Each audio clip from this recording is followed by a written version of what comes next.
Avant de vous engager dans n'importe quel voyage, quoi que vous fassiez, trouvez votre philosophie. Qu'est-ce que vous représentez concrètement? Parce qu'à partir de là, chaque décision qui suit devient facile à prendre. Est-ce que je devrais faire ça? Cela correspond-il à mes valeurs fondamentales? Oui ou non? Terminé. La décision est prise. Je ne suis pas parfait. Je suis un être humain. Je ne suis pas parfait. Mais je peux essayer de viser l'excellence dans tout ce que je fais. Mais pour moi, c'est un peu comme si j'avais découvert à quel point le corps et l'esprit peuvent être puissants une fois réunis ensemble.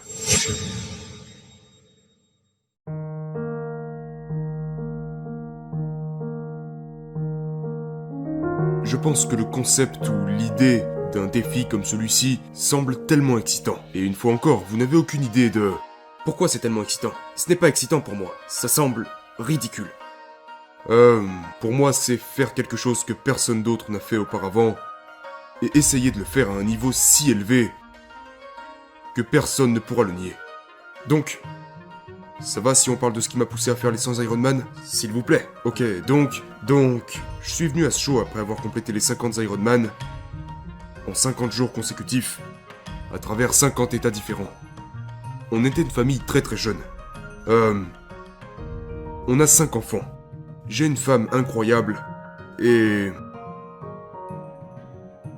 Nous avons eu cette idée folle des 50 Ironman. J'avais déjà battu plusieurs records du monde et on a dit, voilà ce qu'on a l'intention de faire. Et... les médecins ont dit que c'était impossible. Ils ont dit que nous allions mourir, ou plutôt que j'allais mourir. Et... les enfants allaient passer un bon moment, moi un peu moins. Et... quand tu fais quelque chose que personne n'a jamais fait avant, il n'y a pas de modèle. Et donc tu vas, inévitablement, faire des erreurs. Et on en a fait. On s'en est jamais caché. Nous les avons jamais fuis. On leur a fait face. Mais comme vous le savez, le monde d'Internet est méchant. Et nous avons été attaqués, moqués et ridiculisés. Et les gens ont considéré, pas tout le monde évidemment, un petit groupe de gens a considéré que ce que nous avons fait était un échec total. Nous avons échoué, nous avons rien accompli. Et je suis si heureux parce que... Ces gens ont dit ça parce que vous aviez dû vous entraîner quelques jours à l'intérieur à cause d'une très mauvaise météo? Oui, nous avions été chassés par un ouragan. Et on a dû rentrer. C'était le 18e jour, il faisait 41 degrés à l'extérieur et c'était à Chattanooga dans le Tennessee. Et j'étais tellement épuisé. Je n'avais jamais parcouru 18 Ironman d'affilée dans le passé. Personne l'avait fait. Et j'ai perdu ma concentration l'espace de 2 secondes et je me suis endormi sur mon vélo. Et quand tu fais ça, tu tombes. Tu te craches. Ce n'était pas marrant. Ma hanche s'était mise à enfler, j'ai eu une éruption cutanée. Et j'ai pris la décision de remonter sur mon vélo et d'aller au bout de cet Ironman. Et il y a toute une histoire liée à ça, où il y avait ma fille et ma femme qui m'attendaient pour courir les 5 premiers des 42 km que j'avais à faire chaque jour. Et je me suis dit genre, il faut que je rejoigne ma fille et ma femme pour qu'elles puissent atteindre leur objectif. Si je ne me présente pas, elles ne courront pas, elles manqueront à leur objectif, c'est de ma faute. Et j'ai senti cette responsabilité. Donc, j'étais vraiment content qu'elle soit sur mon voyage. Pour faire court, le lendemain nous étions au Mississippi. Il y avait toujours de grosses tempêtes, on était à l'intérieur, j'étais brisé physiquement, brisé mentalement, j'étais complètement exténué. Et j'ai passé la majeure partie de cette journée, j'étais en train d'arriver à la conclusion, je souffre énormément. Donc j'ai effectué une grande partie de cet Ironman pour limiter les dommages sur le corps, sur une machine elliptique. Ça simulait très bien la course à pied, on a fait correspondre l'intensité de ma fréquence cardiaque. J'ai parcouru les 42 km. J'ai appelé mon coach et je lui ai dit « Hey, je suis sur le point de terminer ma 19e journée en utilisant une machine elliptique. J'ai parcouru toutes les distances, on a pris les dernières photos et on est passé à la journée suivante. Je voulais sortir du Mississippi. » Il a dit « Super, faisons ça. » Sans avoir pensé à ça, on a pris les résultats en photo, comme on l'a fait pour chaque journée. Nous les avons postés en ligne, on est monté dans la voiture, on a conduit toute la nuit et on s'apprêtait à entamer la prochaine journée, le 20e jour. C'était en Alabama, il me semble. Et je me suis réveillé devant une foule en colère. Et, pendant des années après ça... Au passage, nous avons décidé de continuer. On a terminé les 50. Ça a changé la vie de ma famille. Ça a donné aux gens du monde entier de l'espoir et de l'inspiration. Je suis allé parler dans 48 pays différents. Nous avons... changé la manière dont les gens pensent et se présentent dans leur propre vie. Et... nous avons... J'ai failli abandonner. Au 19e, 20e jour, à cause de cet incident, à cause de cette cruauté que les gens avaient contre nous. Et puis tout ce temps que j'ai passé sur scène, à chaque fois que je montais sur scène, je me sentais comme un hypocrite, parce que je disais aux gens d'être forts mentalement et de se pointer chaque jour de leur vie. Et c'est cette petite voix, encore une fois, cette voix ne s'en va jamais. Elle agit constamment sur nous et on lui donne tellement de pouvoir. Mais finalement j'ai dit, allez, ça suffit. Je me suis assis, j'avais parcouru 11 300 km. Je me suis dit, ok, combien de kilomètres ai-je passé sur l'elliptique? 0,2% de la distance totale. Pourquoi suis-je si dur avec moi-même? Personne n'avait jamais fait ce que nous avions fait. Nous avions mis la barre tellement haute. Et puis la pandémie a frappé. Et je n'étais plus en forme.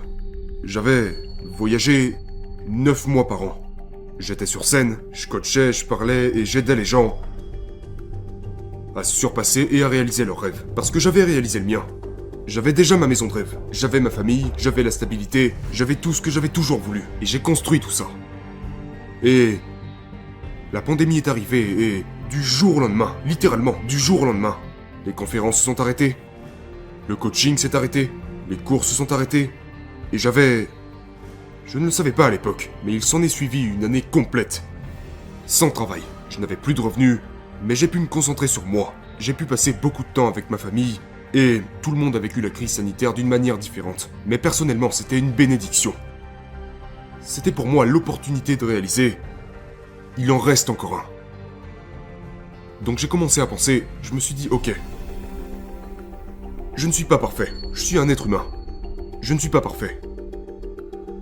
Mais, je peux essayer de viser l'excellence dans tout ce que je fais. Et j'ai regardé en arrière sur les 50 Ironman et je me suis demandé que représentaient les 50. Les 50 représentaient pour moi le chaos, la logistique, la fatigue. Et j'ai dit ok. Si le but des 50 était de redéfinir l'impossible, si je supprime le chaos, si je supprime la confusion, si je mets des systèmes et une équipe en place, si je contrôle mon environnement, pourrais-je doubler ce que les gens pensaient déjà impossible? Donc voilà d'où vient l'idée des 100 Ironman. Parce que la pandémie a effacé mon emploi du temps. Donc c'est là que j'ai dit, je me donne environ 1 an pour me préparer physiquement et mentalement, pour tirer parti de mon expérience passée et pour voir si c'est possible. Et donc, on a mis en place une stratégie pour voir si c'était possible de faire 100 Ironman consécutifs. Maintenant, il y avait différentes façons de formuler cet objectif. Parce que nous pouvons parler de 100 Ironman consécutifs ou de 100 jours consécutifs, mais il est très difficile de conceptualiser ou ne serait-ce que comprendre de quoi il s'agit. C'est le quart d'une année. Donc maintenant, si on prend la distance totale d'un Ironman, c'est 226 km. Mais si on prend 226 km par jour, c'est difficile à conceptualiser aussi. Donc ça représente 22 600 km sur 14 semaines. C'est-à-dire 226 km par jour. Donc on a entamé ce voyage, et une fois encore, vous ne feriez rien de tel si vous saviez à quel point c'est difficile. Et vous ne feriez rien de tel si vous aviez toutes les réponses, et si vous saviez exactement à quoi vous attendre. Et donc on l'a fait, on a commencé ce voyage le 1er mars, et le reste appartient à l'histoire. Et je suis si fier de moi-même, je suis si fier de notre équipe, et nous n'avons laissé aucun doute. Nous n'avons laissé aucun doute sur qui nous avions dit que nous étions. Nous avons fait taire tous les pessimistes, et je défie quiconque de trouver une faille ou une astérisque à ce que nous avons fait.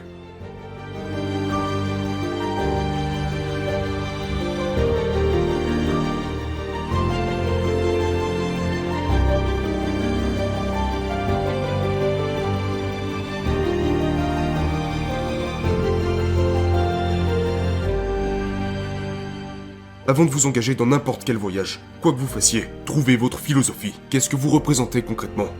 Parce qu'à partir de là, chaque décision qui suit devient facile à prendre. Est-ce que je devrais faire ça?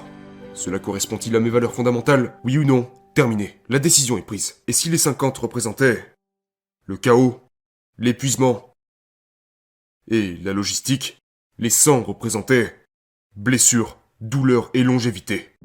Ça serait les deux parallèles entre, le contraste entre les deux. Et c'est devenu pour moi l'éthique de ce défi a été prends chaque jour tel qu'il est aujourd'hui, parce que nous n'avons aucune idée de ce à quoi ressemblera demain. Donc le thème pour le reste de ce voyage était nous ne savons pas ce que demain nous réserve. Et si t'abandonnes maintenant, tu ne sauras jamais ce que ça aurait été. Et ça serait la chose la plus tragique que vous puissiez commettre sur votre voyage. de ne pas savoir ce que demain vous réserve. Maintenant, c'est quoi la suite? Pour moi, c'est vivre un mode de vie sain et durable au-delà de 105 ans. Pour moi, c'est juste super intriguant et fascinant, et je pense que c'est possible. Et je ne serai pas le premier. Mais pour moi, je veux vivre une vie de santé et de bien-être total, contrôler mon esprit et donner à mon corps ce dont il a besoin.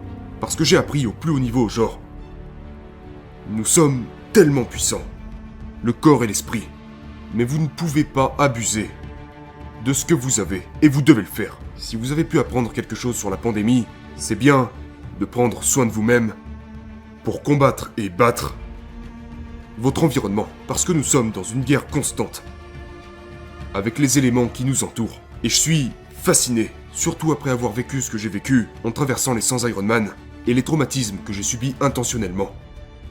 Je l'ai fait pour moi.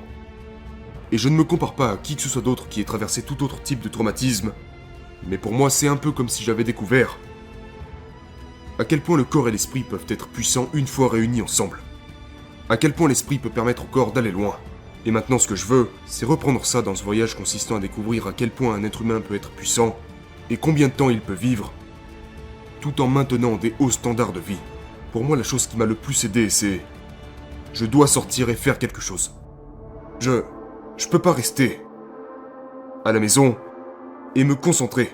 Comme tu disais tout à l'heure, me concentrer sur cet espace sombre, ou peu importe ce que c'est. Les ténèbres peuvent se manifester de nombreuses façons différentes. La dépression et l'anxiété sont les plus fréquentes. Mais pour moi, monter sur mon vélo et rouler dans les montagnes de Utah est tellement thérapeutique et sain pour moi. Juste de sortir, de simplement me séparer, me déconnecter, respirer de l'air frais, et juste faire quelque chose que j'aime. Et je pense que c'est super important pour moi de garder à l'esprit d'à quel point le cyclisme est important dans ma vie, et d'à quel point il est important de ne pas s'asseoir dans un coin et de se concentrer sur tout ce qui a pu nous faire mal ou tout ce qui est triste.